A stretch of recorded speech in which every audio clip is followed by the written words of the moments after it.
Hello friends, स्वागत है आप सभी का आपके अपने YouTube चैनल ऑनलाइन शिक्षण में। मैं सुजाता चौधरी आप सभी का एक बार फिर से स्वागत करती हूँ। दोस्तों, उम्मीद करती हूँ आप सभी अच्छे से होंगे, अपनी तैयारियों में लगे हुए होंगे। जैसा कि हम लोग अभी डिस्कशन कर रहे हैं नैतिक विकास के जो सिद्धांत हैं, हमारे कुछ सिद्धांत हैं नैतिक विकास के हो गए, वो सामाजिक विकास के हो गए, वाइगॉत्स्की का जो हमने पढ़ा, जीन पियाजे का हमने पढ़ा, कोलबर्ग का हमने पढ़ा। उसी से रिलेटेड एक और सिद्धांत हमारा बचता है यहाँ पे, जो जीन पियाजे ने ही दिया था। जीन पियाजे ने दो सिद्धांत दिए, एक संज्ञानात्मक विकास का सिद्धांत जो हम पहले ही डिस्कस कर चुके हैं, और आज हम जो डिस्कशन करने वाले हैं वो जीन पियाजे के का ही सिद्धांत है, और उन्होंने उसमें नाम दिया है जीन पियाजे का नैतिक विकास का जो सिद्धांत है। जीन पियाजे ने बहुत सारे साक्षात्कार लिए बच्चों के, तो उन्होंने देखा कि बच्चे जो हैं नैतिक मूल्यों पर भी सोचते और विचारते हैं। जो उनमें गुण दोष, वो अच्छा बुरा जो भी सोचते हैं, वो सब बच्चे अपनी तर्क के आधार पर उसे निर्धारित करते हैं कि ये काम अच्छा है या ये काम बुरा है। ठीक है, तो बात करेंगे जीन पियाजे का जो नैतिक विकास का सिद्धांत है। जीन पियाजे एक स्विस मनोवैज्ञानिक थे, स्विट्जरलैंड के मनोवैज्ञानिक थे। कहाँ के थे? स्विट्जरलैंड के। स्विट्जरलैंड, ठीक है। तो जो जीन पियाजे ने बच्चों के साक्षात्कार लिए, वो दुनिया में समाज में जो व्याप्त थे दोष, पाप, अत्याचार, उन सबको आधार मानकर बच्चों को नैतिक कहानियां सुनाई और उन पर डिस्कशन किया। जैसा कि किसने किया था? कोलबर्ग ने भी किया था, क्योंकि कोलबर्ग को मैंने आपको बताया ही था कि जो जीन पियाजे का नैतिक विकास का सिद्धांत है, कोलबर्ग के सिद्धांत को उसी का विस्तारीकरण कहा जाता है। तो इसी तरह उन्होंने साक्षात्कार लिए बच्चों के, और एक 1932 में, यहां पे लिख लेते हैं, 1932 में एक अपनी बुक लिखी, पब्लिश की उन्होंने, द मोरल जजमेंट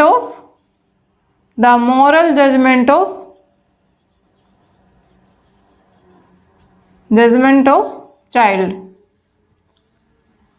ठीक है, बच्चे का नैतिक विकास, उसी पर आधारित एक अपनी, वही जो निष्कर्ष थे उन्होंने जो अपना प्रयोग किया, अपना साक्षात्कार किए, उन्हीं निष्कर्षों को एक बुक में उन्होंने पंक्तिबद्ध किया। तो उन्होंने निष्कर्ष निकाला अपने साक्षात्कार के आधार पर कि जो बच्चे का नैतिक निर्णय का विकास है वो एक निश्चित क्रम और तार्किक पैटर्न में होता है, जो बौद्धिक विकास पर आधारित होता है।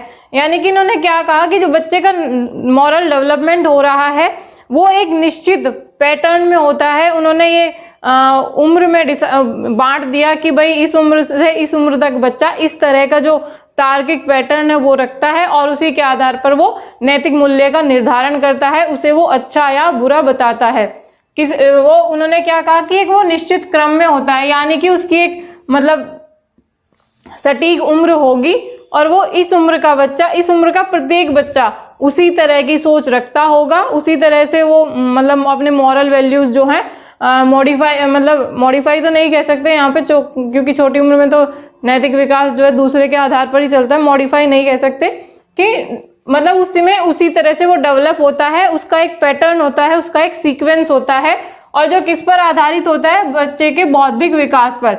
जिस प्रकार का बच्चे का बौद्धिक विकास हो रहा होगा, उसी प्रकार उसमें नैतिक विकास जो है एक निश्चित क्रम और पैटर्न में, जो हमारा लॉजिकल पैटर्न है, उसमें होता चला जाएगा। 1932 में इन्होंने अपनी बुक लिखी, the moral judgment of child. अब जीन पियाजे ने नैतिक विकास की 4 अवस्थाएं बताई। पहली है प्रतिमानहीनता। यहाँ पे जन्म से 5 वर्ष तक जो बच्चा होता है वो किस अवस्था में होता है जीन पियाजे के अकॉर्डिंग? की प्रतिमानहीनता। यहाँ पे क्या है? प्रतिमान से आप समझते हैं मॉडल। ठीक है, समाज में हमारे जो ये जो नैतिक मूल्य है, मॉरल जो वैल्यूज है हमारी, वो जैसा समाज होगा उसी तरह के वहां के मॉरल वैल्यूज होते हैं। यानी कि यहाँ पे बच्चा जो है समाज के अकॉर्डिंग ही करता है, वो समाज के अकॉर्डिंग करेगा, समाज के अनुसार करता है, उसमें खुद के कोई वैल्यूज नहीं होते, और जो है पूरा अनभिज्ञ होता है, नैतिकता से अनभिज्ञ यहाँ पे बच्चा होता है। ठीक है, नैतिकता से अनभिज्ञ होता है, यानी कि उसे कोई मतलब जानकारी नहीं होती, कोई ज्ञान उसे नैतिकता के बारे में नहीं होता।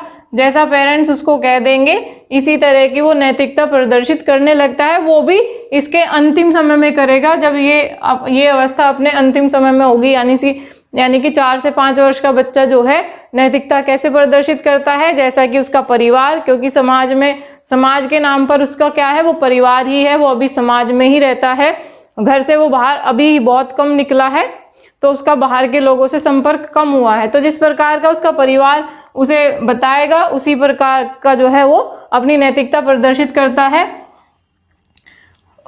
स्वाभाविक रूप से वो नैतिकता से अनभिज्ञ होता है। बाहर से कोई गेस्ट आते हैं तो हम बच्चे को बोल देते हैं बेटा नमस्ते करो।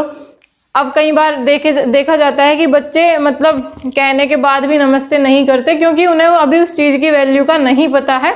अभी उनके अंदर उस चीज का जो है मतलब जो नैतिकता है कि भाई आप ये सम्मान कर रहे हैं, ये सम्मान की बात है कि आप कोई आता है हम उन्हें नमस्कार करते हैं, वो आशीर्वाद हमें देंगे, वो ब्लेसिंग्स हमें मिलेंगी।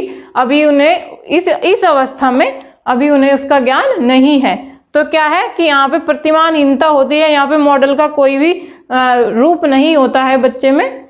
तो जो फर्स्ट स्टेज उन्होंने बताई है कि बच्चे में प्रतिमानहीनता जन्म से 5 वर्ष की अवस्था में होती है और समाज के अनुसार व्यवहार करता है, नैतिकता से जो है अनभिज्ञ होता है।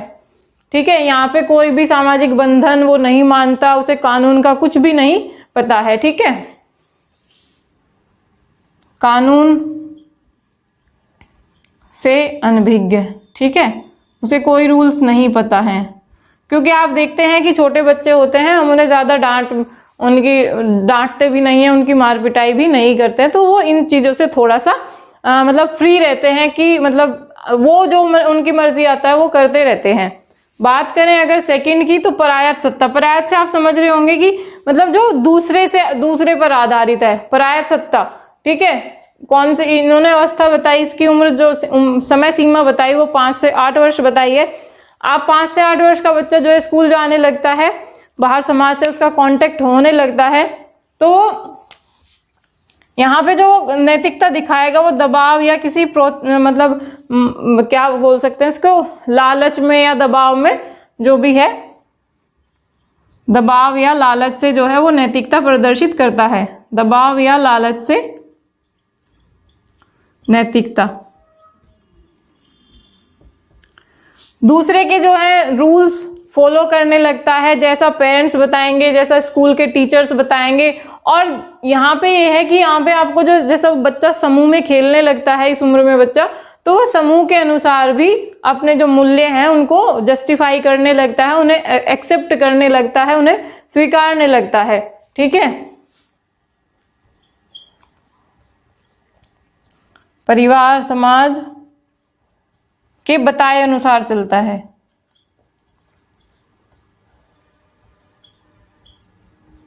यहां पर नैतिकता का जन्म होता है। ठीक है,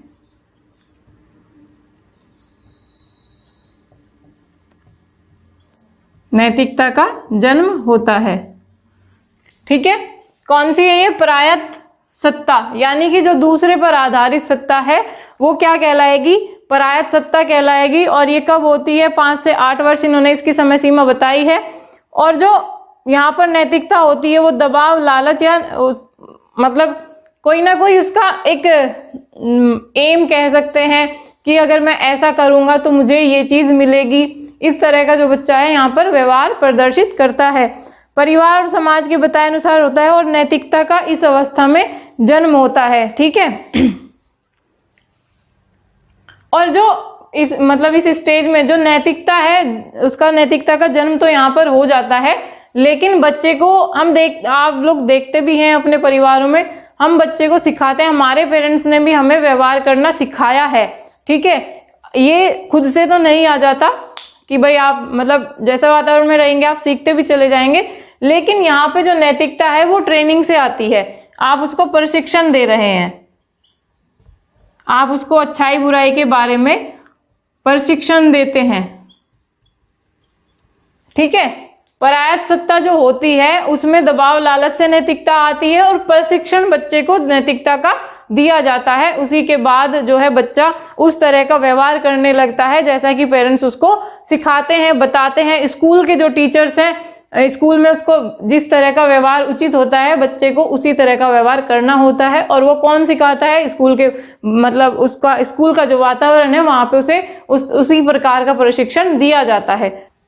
तो बात करें अगर अब नेक्स्ट जो इन्होंने बताया नैतिक विकास की जो अवस्था बताई है, परायत्ता पारस्परिकता, यहाँ पे दूसरे को इंक्लूड कर रहे हैं लेकिन वहां पे हम एक दूसरे के साथ परस्पर सहयोग, पारस्परिकता हम वहां पे शो करते हैं। तो ठीक है, इन्होंने कहा कि जो 9 से 13 वर्ष का बच्चा होता है वो अब जैसा कि यहाँ से वो बच्चा समाज में आ चुका था, स्कूल में आ चुका था, तो स्कूल में आने के बाद बच्चा जो है अपने ग्रुप्स बनाने लगता है, उसके दोस्त जो हैं बनने लगते हैं, यानी कि यहाँ पे समूह का निर्माण हो जाता है।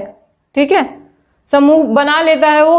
अब यहाँ पे जो परायत्ता पारस्परिकता वाली स्टेज बच्चे की जब आती है, 9 से 13 वर्ष की उम्र में जब बच्चा होता है, तो वो समूह के अकॉर्डिंग ही व्यवहार करने लगता है, समूह के अनुसार नैतिकता प्रदर्शित करता है, समूह के अनुसार नैतिकता प्रदर्शित करता है। वो इस बात का भी ध्यान रखता है कि जो मैं व्यवहार कर रहा हूं उसका सामने वाले पर क्या असर पड़ेगा, उसका प्रभाव बुरा रहेगा या वो उसके लिए अच्छा साबित होगा। ठीक है, समूह के अनुसार नैतिकता प्रदर्शित करता है।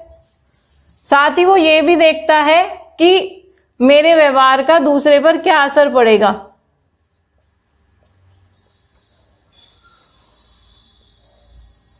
दूसरे पर क्या असर पड़ेगा, ये तो बात हुई है। अब बात जैसे इन्होंने परायत्ता पारस्परिकता की बात कही है, तो यहाँ पे जो बच्चा है अपने समान जो उसके समान आयु के जो उसका समूह बना हुआ है उसमें वहां पे उसकी सहयोग की भावना का भी विकास होता है। वो उन चीजों को जो उसके मॉरल वैल्यूज हैं उन्हीं के आधार पर वो अपने समूह में सहयोग की भावना रखता है और प्रत्येक अपने मित्र का सहयोग करता है। उसे किसी भी अवस्था में जब मदद की आवश्यकता होती है तो वो उसका सहयोग करने लगता है। ठीक है, सहयोग की भावना यहाँ पे बच्चे में आ जाती है। तो जो परायत्ता पारस्परिकता की समय सीमा क्या है? 9 से 13 वर्ष है। और बच्चा इसमें नैतिकता किस प्रकार प्रदर्शित करता है? वो समूह के अनुसार नैतिकता प्रदर्शित करता है। समूह बनाते हैं तो वे कुछ अपने रूल्स और रेगुलेशन भी बना लेते हैं और उसी के अकॉर्डिंग बच्चा जो है नैतिकता को फॉलो करता है, नैतिकता का पालन करने लगता है। वो ये भी देखने लगता है यहाँ पर कि मेरे व्यवहार का दूसरे पर क्या असर हो रहा है, कि मैंने एक काम किया है, कहीं मेरे दोस्त को उससे कोई नुकसान तो नहीं हो रहा है। अगर उसे नुकसान हो रहा है तो वो छोड़ देता है। ठीक है, यहाँ पे वो किसी मतलब बड़े को, जैसे अपने पापा हो सकते हैं, चाचा हो सकते हैं, मम्मी हो सकती है, मतलब कोई भी जो बड़ा है उसके शिक्षक भी हो सकते हैं, वो उनको आदर्श भी मानने लगता है। यानी कि वो उनके किसी व्यक्तित्व से प्रभावित हो जाता है कि ये इस तरह से बहुत अच्छा काम कर रहे हैं, अगर मैं भी ऐसा करूंगा तो मुझे भी लोग इन्हीं की तरह अच्छा कहेंगे। यानी कि वो बड़े से या वयस्क से प्रभावित हो जाता है। वयस्क को आदर्श भी मानने लगता है। आदर्श वो किसी को भी मान सकता है, ऐसा नहीं है कि वो किसी मतलब जो उसका नोइंग है उसी को मानेगा। जैसे बच्चों को कहानियां सुनाते हैं हम, भाई किसी राजा की सुना दी या किसी जो हमारे जो स्वतंत्रता संग्राम के जो सेनानी रहे हैं, हमने उनके बारे में उनसे परिचित करवा दिया, तो हो सकता है वो उनमें से किसी को अपना आदर्श मानने लगे और इसी तरह की जो नैतिकता है उसी का प्रदर्शन करने लगे, तो उस पर वयस्क को आदर्श और यह प्रभावकारी होता है। ठीक है, यानी कि उस पर किसी बड़े का प्रभाव यहाँ पर पड़ने लगता है। अभी तक वो था कि वो इन चीजों से अनजान था, लेकिन जो परायत्ता पारस्परिकता की भावना जब आ जाती है बच्चे में, इस अवस्था में जब बच्चा आ जाता है तो वो नैतिकता को भी समझने लगता है, वो अपने व्यवहार को भी उसी के अकॉर्डिंग ढालने लगता है, वो किसी दूसरे से प्रभावित भी हो जाता है और सहयोग की भावना भी बच्चे के अंदर आ जाती है। बात करते हैं नेक्स्ट जो इनकी अवस्था है, स्वायत्त किशोरावस्था। ठीक है, यहाँ पे बच्चा आप किशोरावस्था में वो प्रवेश कर चुका है और स्वायत्त है, ऑटोक्रेटिक है। ठीक है, वो स्वयं मतलब उसका स्वायत्ता से आप समझ रहे हैं कि वो स्वयं से अपने को गाइड कर रहा है, स्वयं से अपने को कंट्रोल कर रहा है। यहाँ पे नैतिकता विकसित पूर्ण रूप से हो चुकी होती है, नैतिकता पूर्ण रूप से विकसित हो चुकी होती है, से विकसित। और जो उसका व्यवहार होता है वो स्वयं के द्वारा नियंत्रित होता है, स्वयं व्यवहार को नियंत्रित करता है।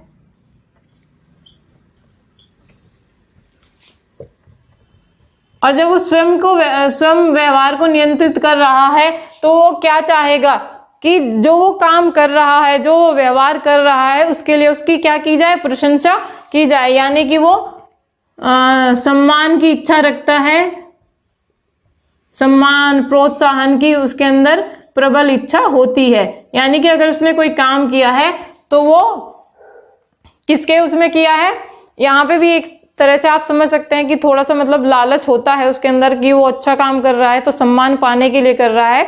यहाँ पे उसकी सम्मान और प्रोत्साहन की मांग होती है।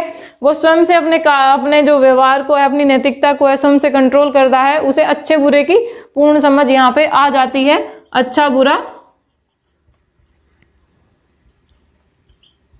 अच्छा बुरा पूर्ण रूप से समझने लगता है बच्चा।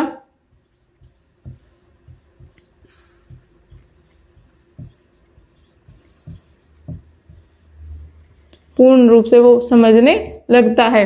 अब उसे इन बातों का भी बुरा लगने लगता है कि अगर आप उसको मतलब उसके ग्रुप में या उसके मतलब बाहर, घर से बाहर किसी दूसरे के सामने आप डांट देते हैं तो यहाँ पे उसको वो चीज पसंद नहीं है, क्योंकि उसके अंदर कैसी भावना है, सम्मान और प्रोत्साहन की भावना वो रखता है। ठीक है, ये तो बात हो गई नैतिक विकास की अवस्थाओं की, जो जीन पियाजे ने बताई कि प्रतिमानहीनता, परायत सत्ता, परायत पारस्परिकता और स्वायत्त किशोरावस्था। नाम से ही इनमें थोड़ा सा आप मतलब जैसे संधि विच्छेद करते हैं ना, उसी तरह से अगर आप इनको याद करेंगे, भाई प्रतिमान यानी कि जो समाज में एक मॉडल प्रचलित है, और हीनता यानी कि अभाव।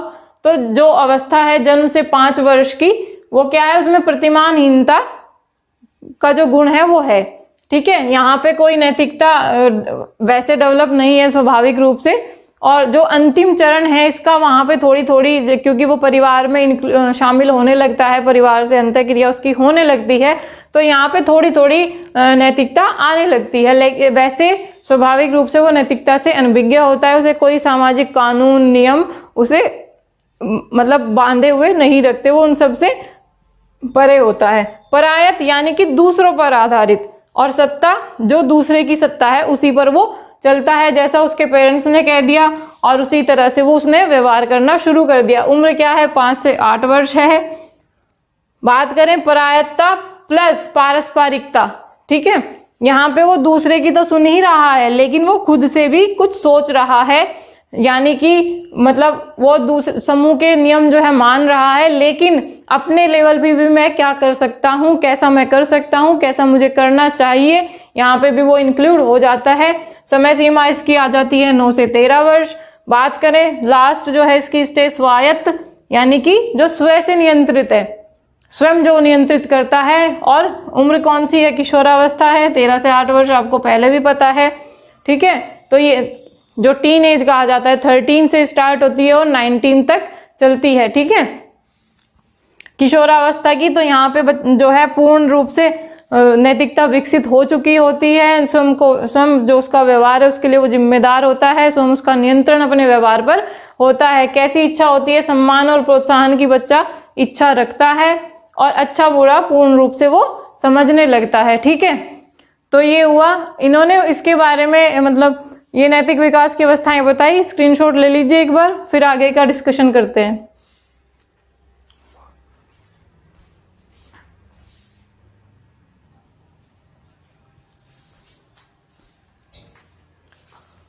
नैतिकता की जो अवस्थाएं, नैतिक विकास की जो अवस्थाएं, उनके बाद उन्होंने 3 जो है नैतिकता के स्तर बताए, 3 स्तर बताए जीन पियाजे ने।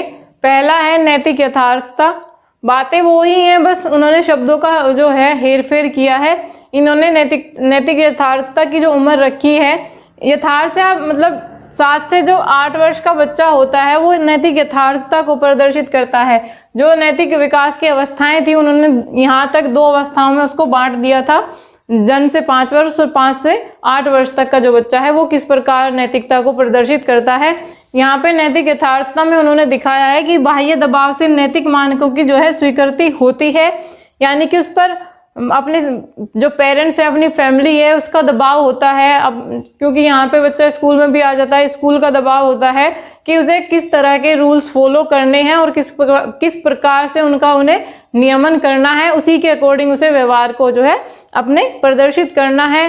मतलब सम्मान के साथ व्यवहार करना है, आपको एक बहुत ही शांत और शालीनता, आपको सहन शक्ति भी आपको वहां पे प्रदर्शित करनी है। तो इस प्रकार का सभी का जो व्यवहार है वो बच्चा किसकी, फैमिली, आपके पेरेंट्स हो सकते हैं, आपके जो बड़े भाई बहन हैं वो हो सकते हैं, आपके जो बाबा दादा मतलब बाबा और दादी हैं, नाना नानी हैं, उन सब के अकॉर्डिंग जो वो बताएंगे आप उसी के अकॉर्डिंग आपको व्यवहार यहाँ पे करना होगा। और जो आपका स्कूल है उसके आपको रूल्स फॉलो करने होंगे। तो ये सब क्या है कि ये बाह्य दबाव से हम नैतिकता को प्रदर्शित कर रहे हैं। यहाँ पे बच्चे की इच्छा नहीं होती है लेकिन फिर भी उसे वो चीजें करनी होती हैं। मतलब कुछ बच्चों में हमें ये देखने को भी मिल जाता है कि वो मतलब साफ साफ ही उसका दिखता है कि वो सिर्फ और सिर्फ दबाव के कारण जो है वो ऐसा व्यवहार प्रदर्शित करता है, और जैसे भी उसका मतलब मौका मिलता है वो उसकी जो एक बच्चे में फ्रस्ट्रेशन आप कह सकते हैं वो हमें कभी समय समय पर देखने को मिल भी सकती है कि मतलब उसका चीखना चिल्लाना हम देख सकते हैं इजीली, क्योंकि बच्चा क्या है सिर्फ दबाव में वो चीजें कर रहा था, उसकी खुद से कोई इच्छा नहीं थी। ठीक है, यहाँ पे जो नैतिक यथार्थता है वो जो उसका स्रोत है वो 2 है। एक तो बच्चे की जैसी बुद्धि होगी, बच्चा उसी तरह का उसका विकास होगा, बच्चे का बौद्धिक विकास जिस प्रकार का होगा उसी प्रकार से वो बातों को सीखेगा, उन नियमों को याद रख पाएगा, आप ये भी कह सकते हैं, उन्हीं तरह से वो उसको फॉलो करेगा। और जो वातावरण जन्य अनुभव है, जो वो जिस वातावरण में वो रह रहा है उसी प्रकार की उसकी संस्कृति होगी, उसी प्रकार का उसका व्यवहार होगा और उसी प्रकार के उसके नैतिक मूल्य होंगे। जिस भी जाति संप्रदाय का होगा, हिंदू परिवार का है, हिंदू उसी तरह के जो नैतिक विचार हैं वो होंगे। मुस्लिम परिवार से बच्चा संबंध रखता है, उसी तरह की नैतिकता बच्चे में हमें देखने को मिलेगी। यानी कि जो हमारा एनवायरनमेंट होता है नैतिकता उससे बहुत हद तक प्रभावित रहती है, बच्चा उसी प्रकार का नैतिक व्यवहार करता है। बात करें दूसरे जो स्तर बताया है नैतिक समानता का स्तर, 8 से 12 वर्ष तक इन्होंने इसकी आयु सीमा रखी है। यहाँ पे क्या है, बच्चा आप देखेंगे, मतलब आप खुद भी देख सकते हैं, यहाँ पे जो ग्रुप की जो फॉर्मेशन है वो हो चुकी होती है, क्योंकि बच्चा मतलब समाज में पूरी तरह से इंक्लूड हो चुका होता है, पूरी तरह से बच्चा शामिल हो सकता है। ठीक है, अपने उसका समूह किस प्रकार का होगा, उसके हमउम्र बच्चे होंगे उसके समूह में, और उन्हीं की अंतःक्रिया के फलस्वरूप जो है उसकी नैतिकता हमें देखने को मिलती है। जैसे हम देखते हैं बच्चे खेलते रहते हैं, उनके जो खेल के नियम है, जैसे बच्चा लूडो खेलेगा तो उसके कुछ और नियम वो मतलब वहीं पे क्रिएट कर लेते हैं, उनका फॉर्मेशन कर लेते हैं, और उसी के अकॉर्डिंग वो चाहते हैं कि ऐसे ही नियमों का पालन किया जाए।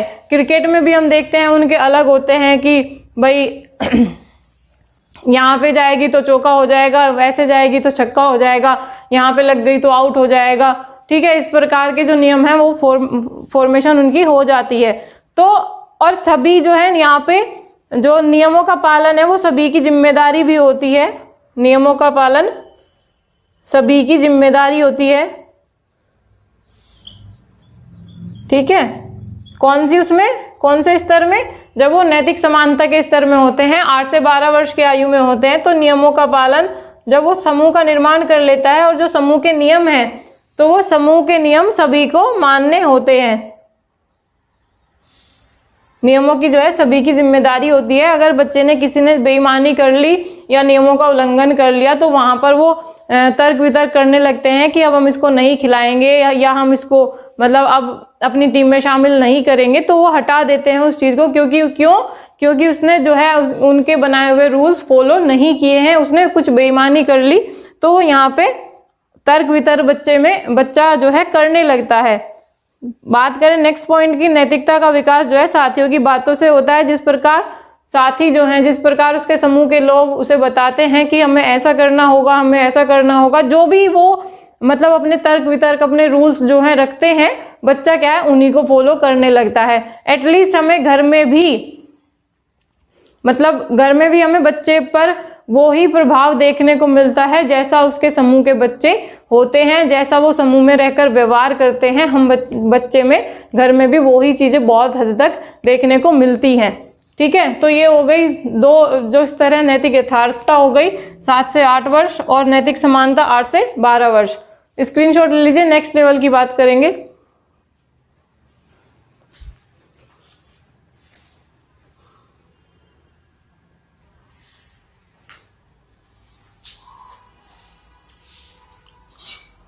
अब बात करते हैं नैतिकता का जो तीसरा स्तर, जीन पियाजे ने बताया है नैतिकता का जो तीसरा स्तर है वो है नैतिक सापेक्षता का स्तर, जो अवस्थाओं में स्वायत्तता और जो किशोरावस्था थी 12 वर्ष के बाद का समय, यहाँ पे क्या है कि जो नैतिकता है बच्चे की वो सर्वाधिक विकसित होती है कि यहाँ पे बच्चा स्वयं से उन चीजों को एक्सेप्ट करने लगता है, उसे अच्छे बुरे का पता चल जाता है कि अगर मैं ऐसा व्यवहार करूंगा तो ये मेरे लिए ही बेहतर है, ना कि किसी दूसरे के लिए। ठीक है, तो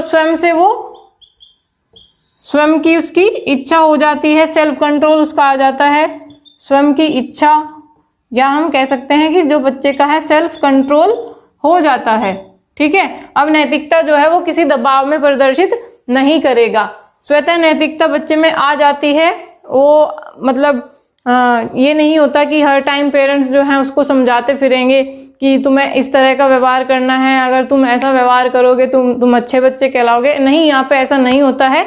यहाँ पे बच्चे के अंदर इतना डेवलपमेंट हो चुका होता है, नैतिकता जो है इस तरह उसके व्यवहार में शामिल हो जाती है कि वो अच्छा बुरा खुद से ही समझने लगता है।